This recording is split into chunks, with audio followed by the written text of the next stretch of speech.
পুরান ঢাকার টিকাটুলিতে অবস্থিত বাংলাদেশের অন্যতম স্থাবর ঐতিহ্য রোজ গার্ডেন।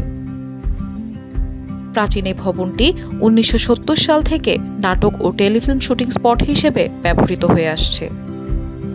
১৯৪৯ সালে এই ঐতিহাসিক ভবনে বাংলাদেশের রাজনৈতিক দল আওয়ামী লীগের জন্ম হয়। রোজ গার্ডেনের মালিক ঋষিকেশ দাস ছিলেন ব্রিটিশ আমলের একজন ধনী ব্যবসায়ী।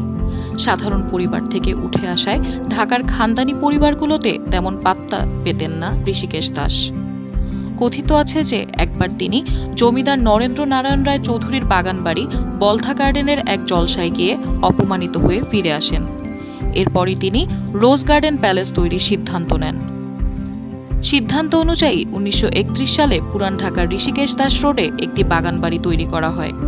বাগানে প্রচুর গোলাপ গাছ থাকায় এর নাম হয় রোজ গার্ডেন।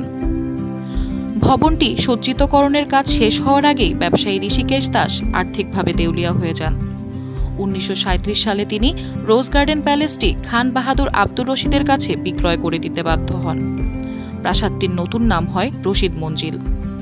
আব্দুর রশিদ সাহেব মারা যাওয়ার পরে রোজ গার্ডেনের মালিকানা পান তার বড় ছেলে হুমায়ুন সাহেব। এরপর থেকে ভবনটি হুমায়ুন সাহেবের বাড়ি নামে পরিচিত। প্রত্নতত্ত্ব অধিদপ্তর ১৯৮৯ সালে রোজ গার্ডেনকে সংরক্ষিত ভবন হিসেবে ঘোষণা করে।